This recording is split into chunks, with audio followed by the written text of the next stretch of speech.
রাজ্যের সরকার দেশের সর্বোচ্চ আদালত সুপ্রিম কোর্টের এই রায় পর্যন্ত মানছেন না। ফলে যে রাজ্যের সরকার সুপ্রিম কোর্টের নির্দেশ মানেন না, এই রাজ্য সরকার একটা স্বৈরাচারিতা, এবং এই স্বৈরাচারিতা গোটা রাজ্যের মানুষের সঙ্গে করছেন, আমাদের রাজ্যের 40 লক্ষ মানুষের সঙ্গে একই দৃষ্টিভঙ্গিতে রাজ্য সরকারটা কাজ করছে।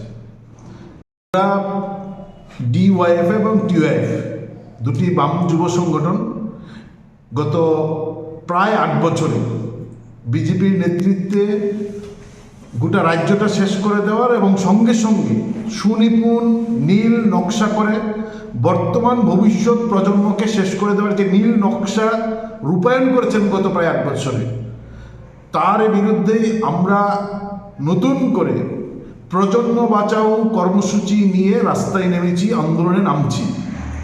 এবং এই গোটা কর্মসূচি সাংবাদিক মাধ্যম সম্মেলন করে ঘোষণা দেওয়ার জন্যই সাংবাদিক সম্মেলন আমরা আহ্বান করেছি। বেকার হাতে কাজ নেই, কর্মসংস্থানের জায়গা প্রায় বন্ধ করে দিয়েছেন। প্রতি বছর 4000-এর উপর সরকারি কর্মচারী অবসরে যাচ্ছেন, সেখানে নিয়োগ বন্ধ করে দিয়ে প্রতি বছর প্রায় 2.5 থেকে 3,000 সরকারি দপ্তরে শূন্য পদ অবলুপ্তি করে দিচ্ছেন, যার মধ্য দিয়ে বছরের পর বছর হাজার হাজার শূন্য পদ অবলুপ্তি হয়ে যাচ্ছে, মানে সরকারি দপ্তরে কাজের জায়গা বন্ধ করে দিচ্ছেন।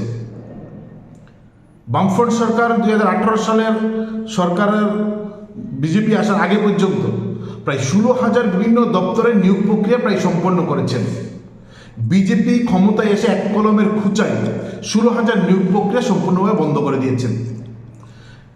এটা নিয়ে আন্দোলন করেছেন, কিন্তু সরকার নিউ রিক্রুটমেন্ট পলিসির কথা বলে এই 16,000 পোস্টকে বাতিল ঘোষণা করে দিয়েছেন এক কলমের খুঁচায়। কিন্তু গত প্রায় 8 বছরেও 16,000 সরকারি চাকরি বিজেপি সরকার দিতে পারেনি। দেখেছি এই 16,000 বিভিন্ন পোস্টের মধ্যে কয়েকটা পোস্টের বিভিন্ন ডিপার্টমেন্টের তারা সুপ্রিম কোর্টে মামলা নিয়ে গেছেন। সুপ্রিম কোর্ট যে ডিপার্টমেন্টের তারা সুপ্রিম কোর্টে মামলা নিয়ে গেছেন, সেই ডিপার্টমেন্টের মামলায় রায় দিয়েছেন যে নিউ রিক্রুটমেন্ট পলিসির নামে এক কলমের খুঁচায় যেভাবে এই নিয়োগ প্রক্রিয়া বাতিল করেছেন তা স্বেচ্ছাচারিতা, এবং 3টা ডিপার্টমেন্টকে এই নিয়োগ 2 মাস 4 মাসের মধ্যে নিয়োগ প্রক্রিয়া সম্পন্ন করার নির্দেশ দিয়েছেন। রাজ্যের সরকার দেশের সর্বোচ্চ আদালত সুপ্রিম কোর্টের এই রায় পর্যন্ত মানছেন না। ফলে যে রাজ্যের সরকার সুপ্রিম কোর্টের নির্দেশ মানেন না, এই রাজ্য সরকার একটা স্বৈরাচারিতা, এবং এই স্বৈরাচারিতা গোটা রাজ্যের মানুষের সঙ্গে করছেন, আমাদের রাজ্যের 40 লক্ষ মানুষের সঙ্গে একই দৃষ্টিভঙ্গিতে রাজ্য সরকারটা কাজ করছে।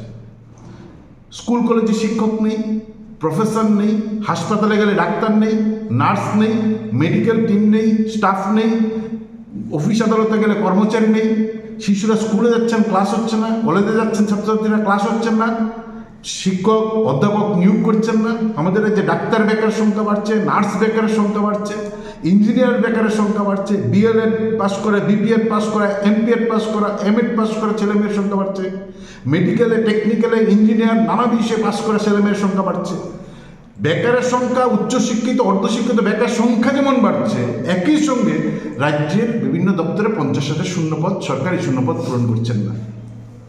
সরকারি দপ্তর আউটসোর্সিং করছেন।